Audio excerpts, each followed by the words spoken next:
We'll just go. Just go. Go. So we got Chicago on the podcast. He goes by Young Barber Steve, right? On Instagram. Is that what they call you? No, honestly, I have too many names according to the different audience I'm targeting, So it's honestly hard to say what I abide by. I just go by whatever people want to call me, honestly. You could call him. Just don't call him late for dinner.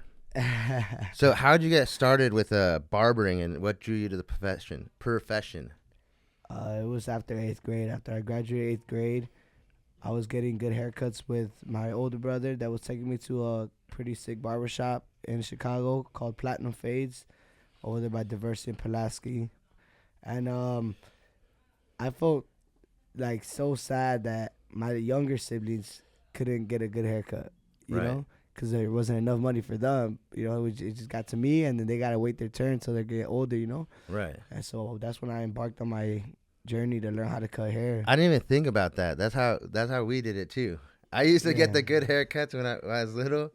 I'd go with my dad to Shocky's barbershop over in Burbank, and then eventually they started letting my brother come. Yeah, so I didn't even it's think about that. you gotta get to the ranks to get the benefits. Right, that, yeah. and that's unfortunate because like you shouldn't have to wait to get to the ranks. When you're younger, you can get it how you live. And that's what I did. I feel, I was cutting their hair at 13, and I would fuck them up. Honestly, they went through it. Right. They went through it growing up. Honestly, I would grab their heads like, "Hey, stop moving," But then now you can get a cut like this. Correct. And You know can what I look mean? like that, like my boy Brandon. You know what I'm saying? That boy look But I've fresh. also noticed recently too, like, I mean, it seems like just from watching your social media, we've gotten to see a lot of like your growth right now. How has being a barber influenced personal growth and your understanding of yourself? As a barber, I think one of the most important factors that contributes to your success is your personality. And I would say through conversation with others, I have a lot of it, And so barbering is helping me grow as a person right now. The same way I have helped others grow as a person that come into my chair, right? Through conversations and just venting sessions or just whatever you want to call it. Like that's what it turns into depending on what kind of barber you are. You can either look at the product, lane and say, hey, I'm going to provide this, and that's it. We're done, Go ahead. I go my way, you go your way. I got my money. That's all I wanted, I think there's a lot of barber influencers nowadays, that I guess call themselves barber influencers. But for those that know, it's like you've always influenced people even without even the social media stuff. And so now I'm just embarking on my journey on using social media to do what I did. Dude, that's actually, that like is literally one of the most important facts I always, because Chelsea does hair. And I'm like, you are not just a hairstylist. If you're a barber, you're the therapist. You get them ready for their weddings. You get them ready for the quinceañera. You get them ready so you're there with them the whole ride. No, for sure. I think for me, I'm always like, dude, what do you want me to be today? You want me to be a comedian? You want me to be a dancer? You want me to be a barber? You want me to be your friend? You want me to turn into your family member? Like, what do you want me to do? Because unfortunately, some of these people don't have figures in their life, and a lot of people close off because of the way things are nowadays. And so what, your haircut's what, like $100? No, not at all. What do you? I charge $45 for appointment and then $40 for my Marines. Okay, I say my Marines because my Marines are 99% of my clientele. Right. So that means just for like for the audience to think about this, like for $45 a week, you could actually have a therapy session when therapy costs about $150 an hour. Dang, I didn't even. You ever think about that? So for $45, you could come, and then like you could come, relax, have a beer, talk to you. You'll give them some real shit. So anyone who and that's why I'm saying too, like, when you give a good haircut and you supply that, in reality, if you think about it, if you're not going to therapy and all you do is have this one person in your life you see once, twice a month, and it's your barber, you're getting a hell of a deal. I agree with you on that one. I think my main goal right now is to become that liaison between like the military and the community out here, the community from San Diego with the community of Chicago and the community worldwide Yeah, to I've just seen you connect, going right? out there. And that's what I'm doing right now. Hopefully, whenever this documentary drops, shout out to the homie Marcelo. He's gonna edit it To the that, brain. and it's gonna inspire people. I hope, and that's just what it is. I gotta answer the questions that society doesn't want to answer. Right. To solve some of the conflict that comes in our own head. That everybody shares. So. And it's interesting too, because it's like, I mean, so now it's like you're cutting hair at Humanity Showers. You just came all the way out here to North Hollywood from San Diego to bless a couple people in treatment with some haircuts. Like, that's big. And two, it's like, have you been through that? Why do you what brought you to do want to do this? It's funny, we just talked about it yesterday when you were getting a haircut, Right. But Aurora Behavioral Center in Poway down there in San Diego, I was in there for a month, in rehab, like while I was a Marine.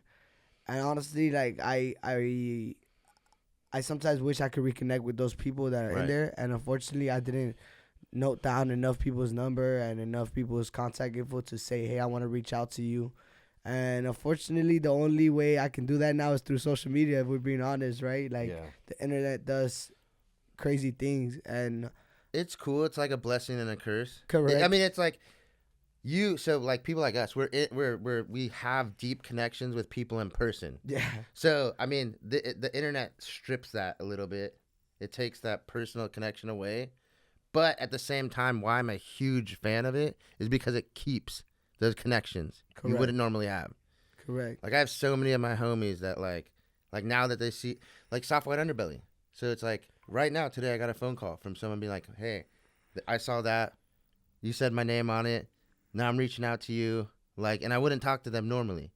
Correct. Dude, there's people on that episode that literally were like, oh, I saw you here. Do you remember me? Because it's like at 78,000 views now. So, like, a good amount of people are just like, dude, you know what I mean? I know. I look at Soft White Underbelly, and I looked at your interview.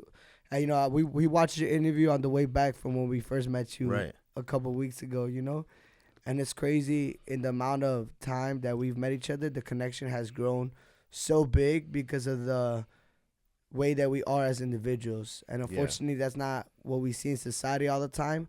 And unfortunately, it's individuals that like us that have to go and underline your story and demonstrate it so that other people can feel encouraged to wanting to come together in that aspect, And for me, like, that's what I'm doing right now. I don't live.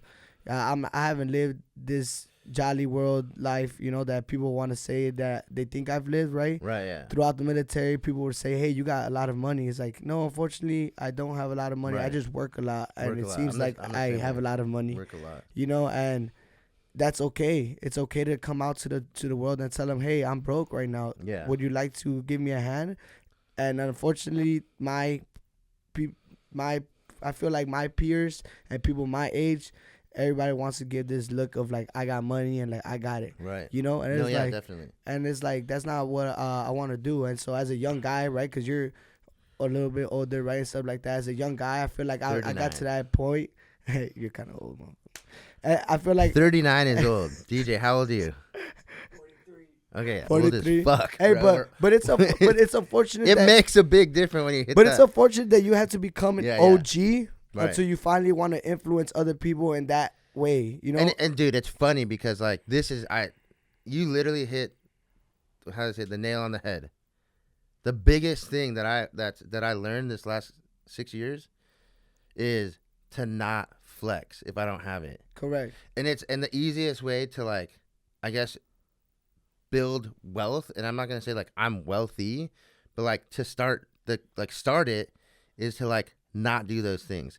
Like, dude, you just want to buy that. You want to get that nice car, but dude, spending $2,000 a month on the car when your rent is like $1,200, now you're like $3,200 a month, like in the hole. One thing I wanted to ask you too is have you ever mentored other barbers? Honestly, I have a lot of barbers out there that would say I've been a mentor to them. Right. But I never like to take credit or never like to say that that's what I did for them, And I mean, if this video came out right now and some barbers like commented and said, "Hey, nah, I'm not gonna lie, you've been a mentor, you've been an influence," like it'd probably make me cry. I ain't gonna lie, I'm a crybaby. You know what I'm saying? And so I know I have one gentleman out there in Chicago that is doing his thing. His name is Alan, right? And so he's one of my friend's little brother that I met in the Marine Corps. One of the first girls that I met in the Marine Corps, right? And I remember one time he came over here to visit his sister. I went to go cut his hair at their apartment and was like, "Man, bro, I want to be a barber." I was like, "Dude, just do this, this and this. Follow me and just watch what I do." And now I look at him, and I'm not going to lie. Sometimes I look at his haircuts, I'm like, they're more fire than mine, and there's nothing wrong with that. There's nothing wrong with that, It's like, hey, brother, if that guy had the resources to learn it a little bit faster and engage on a little bit quicker, and his skills are just a little bit better than you in that aspect of the barber game, you can't hate on it. Because then you look at the personality side. Is he matching it? Well, he is matching it, right? But then you look at other barbers like, are you matching it? It's like, oh, you're not matching it. So you can push product all you want, but when you don't have the personality, the clients won't get retained. And if you do retain clients, they're probably douchebags. This is the biggest lesson too. If you are, the thing about barbering or anything you're doing, something like this, like, because I do clothing stylist work, is you actually have to train the people into coming back to you. Oh yeah, yeah. So like, are you big? Like, are you big on rebooking, or what are the ways that you do? Because when you're a barber, you're the marketing, you're the photographer, correct. You're everything. You know what I mean? You're like, what are some tips for people on retaining those clients? Like, I think, shout out to and honestly, for years I've always wanted to become an ambassador, right? And my homie, Mr. Official, is an ambassador. But shout out to Booksy. All right. Yeah, Booksy is amazing, and I've been using that app for years, and I never regret it because the things that it does for me is amazing. I just send out messages on Booksy, and I've also reached out to other guys that talk to me and how they do stuff, right? Like my homie Freddie Rocha, he's one of the co-owners from Blood, Veins, and Bandages, one of the biggest barber brands coming up in the game right now, right? And he was just like, nah, bro, like, honestly, like, I create a relationship with my clients so good that I text him every week. Right. Hey, don't forget to book your appointment. Yep. Hey, this. And he's like, and I don't do any app. Like, right? He doesn't do any app, right? Yeah. He does paper pen. And so I'm like, shout out to the OGs. Hey, shout out to the OGs. Pen, shout out to Freddie Rocha. The lost art of the paper and pen. Correct. The lost art of the paper and pen. But there's some stuff that you can still do on paper and pen that a lot of people don't want to do no more. I still have my calendar that I come around. I don't write in it all the time, but I do write in it sometimes, and that's better than none, And so having a whiteboard in your apartment, stuff like that, visually seeing something is important, brother. Dude, that's like Narek, like one of my bigger mentors recently, he's so huge on the whiteboard. Yeah. He's like, you have to have the whiteboard. You got to have the whiteboard. You have to, or you will not be successful. You got to have the whiteboard. That's what we grew up on, you know what I'm saying? Like, or a lot of people grew up on this, and that's what I did going back to Chicago. Is like you go back and you go around the roots. You retrace back the roots of what success you've already accomplished throughout your life, and then you continue to do it. And then, because this is going to be a short one. I'm going to literally have you on for an hour-long one, for sure, bro. No, dude. But I want to get what are some of the most important skills barbers must master, and how have you honed those skills over the years? So if you're to pick 3 or 4, what is it you as a barber you should, when you're going into it, that you should be mastering these things? I think 1, the proper greeting of the day. And what I mean by that is that in the military they teach you to give the proper greeting of the day to anybody of higher rank. I love this that you started like that. Right, and I think that you give the proper greeting of the day, and I think it's really important because in the military they teach you to give it to the higher rank, right? Anybody that's a higher rank, you give them the proper greeting of the day. For me as a person, I've always given the proper greeting of the day to anybody that walks by me because you don't know what that good morning, that good afternoon can do for somebody, And I think a lot of barbers like that, and they think that that's not an important thing to have, but it's like you do. You got to have it at all times. You need to be disciplined to have it in the morning, in the afternoon, in the nighttime, whether you're grumpy, whether you're happy, whether you're sad, whether, anything. Because unfortunately, you're in a customer service industry, and anybody that walks in should not have to deal with the problems that are going through your own head, right? Because they want to come for a service. They want to feel good. They want to feel happy. And so unless you create that relationship with that client already, you just need to put on a show, especially for walk-ins. You know? I hope whoever's listening right now is really, really listening. He's like dropping bombs right now because I know people. Times are hard right now. Yeah, people are having a hard time. Yeah. But it's really cool if you're in the service industry to almost forget that. Yeah. Take a new role on, and you're like, oh, I'm here to make other people's lives better. Yeah. So there's no point in me bringing, like, could you imagine if I came and ran groups and I was like, guys, my life's shit. Like, I want to give up. Like, everyone should just go get high. I want to. Could you imagine if I started a group like that? Dude. You know what I mean? Hey, I think about it because I had that when I was in rehab. Right. You know, I had that grumpy instructor. I'm like, who the fuck is this guy? Right, like, for why sure. are you an old grump fuck? Sorry for you old gentlemen in the room right now. No, we're not that right? old, actually. But why are you being grumpy right now? And then we're like the younger old. But putting this dark cloud over us when the dark cloud is already there. Like, we're literally sitting here in rehab, inpatient rehab, like not like very different to what you guys are, right? Which I already admire. Like, from the second time I've been here, like, I can't wait to become an impact in here as well. You know what I'm saying? But it's just like, dang, like, really? Oh. Well, this is the one so we want two more. So he gave us that one he just gave was like big. Sorry, okay. Yeah. The second one, I'm gonna go on the If you guys take anything from this episode, that was sweet gold. I think the second one I'm gonna say the shear work. So unfortunately, growing up, I never focused on learning how to do scissor work and shear work, and now I am backtracked on like some of the barber skills when it comes to that. Right.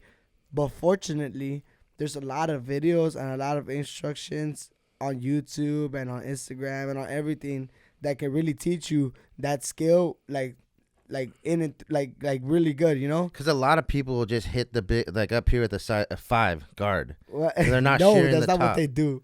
No, but I'm saying a lot of people. No one does that. No, there's some barbers that just don't do scissor work because it's something that we just don't do. You know, we focus on the clippers and we forget there's another side of things, right? Yeah. And I'm grateful to know you. I'm grateful to know Chelsea because I know that within the next coming months, my scissor work and my styling work and all that will be improved through the help of other individuals that just want to help me. Right, yeah. You know, and within them helping me, I know I can help them with the clippers, you know? Yeah, for and sure. So definitely, like, when we talk about barber game, we'll talk about a skill. I'm going to say that on the shear work.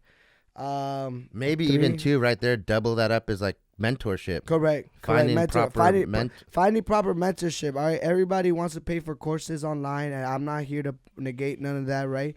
But there's a lot of things that you can learn from the clients that are in your chair, just as the people that are to the left and right of you. And a lot of the people to the left and right of you might not want to teach you what skill they possess. And if they don't, then unfortunately speaking, you're in the wrong place right now. You need to find yourself in a different area and a different location that will be there to help guide you and help make you grow, you know? And so that's just where it comes in life. We're like, hey, where are you surrounding yourself, in what environment, and are they adding or are they subtracting, you know? And if they're subtracting, then unfortunately you just need to remove yourself. And I'm learning that as I speak. This is not hypocritical speaking. This is me speaking along the lines of what I'm going through in my life since this year started. You know, I'm not here to say that nobody is in the right and nobody's in the wrong, you know, but this is what is going on with my life and how I'm feeling inspired at the moment. So I just want to say that before people try to say that, oh, wasn't this motherfucker, you know, blah, blah, blah. Yeah, but, okay. Oh, yeah. Okay. I think a third one will be definitely having a boundary between the party side of the barbershop and the professional side of the barbershop. And what I mean by that is I've lacked it for years, and I'm starting to try to figure myself out in the way I do things, right? Right. But a huge shout out to Prime Barber Lounge in Chicago.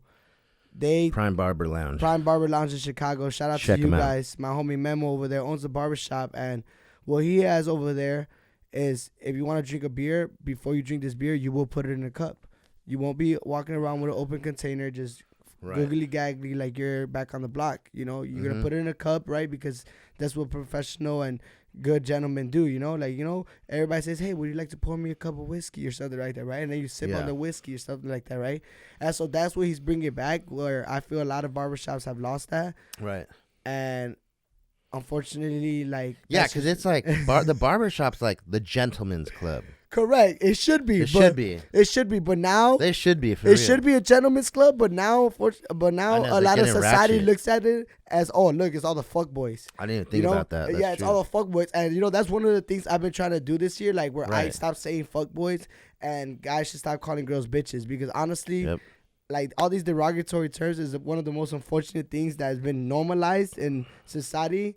And it's like, why? Why are you demeaning somebody for the stuff that they're going through, right? Because I could go fuck 30 girls in a week, right? And I get exploited to be the best gentleman in the world, or the best, or by my homies, that, oh, yeah, you're that guy, or but then a girl does it, it's like, oh, she's a hoe, she's a slut. It's like, hey, brother, what does that make? They gotta chill on them. Yeah, they gotta chill on people, because at the end of the day, like, those are coping mechanisms. Those are coping mechanisms that people have used throughout their life to get through whatever pain they're going through. And I don't think people look at it that way. They just look at it as a phase. We're gonna end this one with the last question, because I know we're about 25 minutes, and this was gonna be a short one, so we're gonna have them. We'll have you back. Yeah, that was good. Like, obviously too, this I want to thank you guys on the platform for listening, checking out Steve. I want to thank you guys actually for like running up this podcast on YouTube. This has been huge. So look, as you guys can see, we upgraded. So if you're watching on YouTube now, the audio is going to be insane. Thank you to our new producer, DJ Nazca. That's right, my boy DJ. All right, and this is what I want to end with. How do you want to be remembered in the barbering community and by your clients? The same way I want to be remembered is the same way I want to be remembered throughout my whole life. Right. And what I mean by that is that I went back to my roots right now because of all the pain and all the sorrow that I've inflicted on others through my own mistakes. And so I went back to my roots. I went back to my middle school. I went back to my other middle school. I went back to my high school. And I just, I kind of like told them, hey, guys, I apologize for anything I've ever caused you guys throughout. I just want to let you know that I'm in a time in my life where I'm about to blow up in the best way possible. And not on social media, not like as the guy that loves partying, right? But just as a man, Yeah. And so I want to be remembered as that guy that, like, damn, this motherfucker really stuck it through. Right. He really told you head on straight what the fuck is going on with him. He didn't fucking lie to you. And he always told you got a problem, go ahead and just talk to him. I'm not here for you to come talk to me and say, let's physically get in a fight. Let's come have a conversation the same way I do with all my clients, the same way I do with a lot of people. It's like, now, if you want to get that other side of me where it's like, hey, we have to fight, then that's unfortunate, because that's not where it needs to take. Like, violence has never been the way that people have taken it. Unfortunately, that people want to resort back to that. And so, like the peacekeeper, man. Unfortunately, it's a real weird way of saying it. But I admire gentlemen like Nipsey Hussle. I admire gentlemen that are able to bring communities together besides their own way of being. And unfortunately speaking, it's unfortunate that until Nipsey died, that's when people saw the value in him as a person. That's me included. No, I didn't know who he was. It was. And so I just want to die. I just want to die, or I want to be remembered as that person that brought communities together and was like, damn, he wasn't scared to go and attack the challenge of what it is to be divided, right? Right. And that's what I'm doing, right? Whoever feels like it's okay to be divided, that's okay. I'm going to come and I'm going to demonstrate to you why that's unfortunate and why we should be united together as a whole, so I think right here that you just gave an awesome 25 minutes. I know the followers are going to love this episode. This is a really good episode, and the cool thing about this podcast too is I don't want to ever. This is gonna be a different. So like, if you see people that are canceled, you might even see them on here. Because if I was judged by the worst things that I did in my life for the rest of my life, right, I would not be sitting here today. I like that. But thankfully, I've been given the chance to work through these things. I've done some bad things in my life, and I get to make amends. I get to make a living amends every single day. And anyone watching too, you could start today. If you did the most heinous thing in your life, even if you're on death row listening to this, today you get to start over. You could literally, if you want, walk with God. If you want to be a better person, you can start right now, right this minute. You know what I mean? Dude, I want to thank you so much for being on the podcast, dude. Thank you, brother. And we're going to have you back. Because we'll do a full-on episode. No, for sure. Thank you guys for watching. Thank everyone. Thank DJ Nazca for our... Okay, everybody listens because we have people listening on Apple Music. We have the people listening on Deezer. I think what you just said, I want to add on to that. And Go ahead. It'll be edited, anything you said between, right? But if you ever been canceled and you ever thought that you were at a rock bottom, it's okay. Because you have the platform right here with my brother Brandon to say anything that you feel you won't ever be forgiven for, or anything you felt like you thought was anything that you thought was a disappointment in the eyes of others, that's okay. Come and speak about it, and we'll let you know why it's okay now, because of the progression you have made as a person, you know. So I agree with that one, because I feel like too many people are scared to talk about what they have done and what are like the hidden skeletons, like the skeletons that they're trying to bury. That's like, hey, you can bury that as far deep as possible, but one day it might come out just because you didn't do the proper thing, which was, hey, this is my experience. Let me hear yours. That's like with the episode on Mark. I literally was sitting across from Mark on Soft White Underbelly, and I felt like I told this person everything I never ever wanted to tell anyone, but at the same time I got to tell 70,000 people so far. So now I'm just like, you know what I mean? Hey, it was great to do that right before jumping into, like, this would be considered like our third season of this episode. Yeah. So we have, I don't know, we're probably at like episode 30 something. The people who listen to it as opposed to watch it, they have more episodes. Yeah. But guys, check it out too. Last thing, we're ending right here. We just got added to Apple Music, so you could look us up on, the Apple Podcast. Okay. I don't think you guys get all the episodes, but we'll change that. As soon as I can upload everything up there, you'll get the full catalog of it. That's right. On Apple Music, that's sick. Yeah. That makes it easier. You can literally drive in your car and this hear me one talk. Will sound really good. If anybody likes hearing me talk, because I know a lot of people say shut the fuck up. Hey, you could do it now on Apple Music, according to my homie Brandon and according to the homie DJ. Trash Can Talk Podcast. That's right. TrashCanTalkPodcast.com and on Instagram. Young Barber Steve on Instagram.